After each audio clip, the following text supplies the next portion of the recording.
Assalamualaikum warahmatullahi wabarakatuh. Perkenalkan, saya Nindya Fitri Ningrum AMD selaku perekam medis dan informasi kesehatan akan menjelaskan sedikit tentang konversi makna tanda baca dan singkatan pada ICD 10 volume 1 dan 3. Baik, yang pertama saya akan menerangkan mengenai parentesis atau kurung, tanda kurung yang ada di ICD 10. Nah, parentesis itu digunakan untuk apa sih?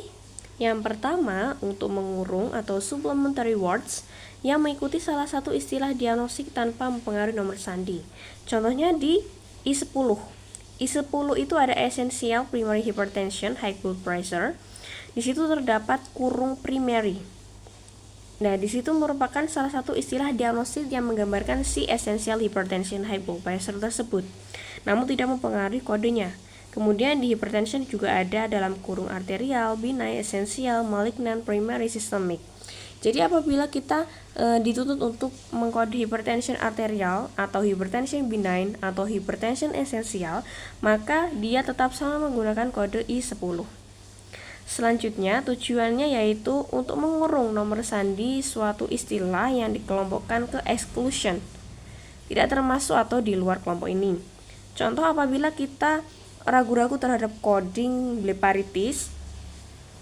Nah, di situ bleparitis juga ada pada konjungtivitis, jadi peradangan pada blepar dan juga konjungtivitis. Maka apabila kita ternyata melihat di H01.1 hanya bleparitis saja, kemudian di bawahnya ada exclude bleparokonjungtivitis dengan dikurung H10.5, maka kita memilih H10.5.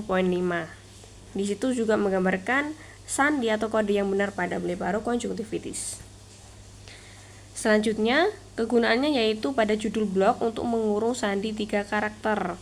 Contoh, certain infectious and parasitic disease yang sering kita jumpai di awal, ada keterangan blok itu, kemudian ada kode, rentang kode dari A00 sampai B99. Selanjutnya yaitu mengurung nomor sandi, dual classification, Dejer dan Asterik. Contohnya kita ke A06.5 Dejer, ada amoebic lung abscess. Di situ terdapat kode asterik yaitu J99.8. Di sini kode tersebut harus dirujuk karena di situ merupakan pasangan Dejer dan asterik, maka kode Dejer di situ sudah terdapat dan diberikan kode asterik di bagian sampingnya yang sudah dikurung parentesis. Selanjutnya ada square brackets. Nah, di sini square brackets itu dia kurung kotak. Nah, di situ memiliki tujuan yaitu untuk mengurung sinonim. Jadi, contoh A30 ada leprosi. Leprosi di sini itu juga sama dengan Hansen disease. Yang kedua, mengurung kalimat keterangan bahwa ada notes yang wajib dibawa. Contoh, C00.8 overlapping lesion of lip. Di sini terdapat brackets C note 5 one page 182. Jadi di situ untuk menjelaskan keterangan bahwa kita harus melihat catatan kelima pada halaman 182.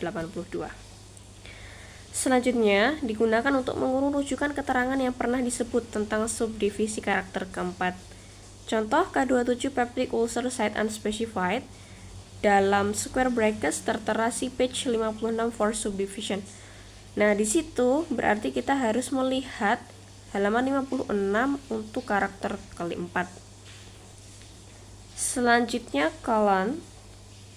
Bila mengikuti kata atau sebutan dari suatu rubrik mempunyai makna bahwa penulisan sebutan istilah terkait belum lengkap. Contoh K36 other appendicitis. Ada appendicitis, kemudian di bawahnya ada kronik, ada recurrent. Berarti kita harus mengspesifikkan apakah di appendicitis kronik atau appendicitis recurrent. Selanjutnya ada brace. Nah, brace di sini kayak kurawal digunakan untuk mengelompokkan secara urut listing istilah-istilah. Nah, selanjutnya yaitu ada NOS, not otherwise specified. NOS itu menunjukkan kategori tersebut mungkin tidak diklasifikasi lagi di bagian lain. Contoh K42.9 di sini ada keterangan di bawahnya ada umbilical hernia NOS. Berarti tidak terspesifikasi. Selanjutnya ada NEC atau not elsewhere classified. Di sini menunjukkan ada variasi kondisi yang ada mungkin terdapat pada klasifikasi di tempat lain. Contoh di bagian pneumonia due to other infectious organism not elsewhere classified.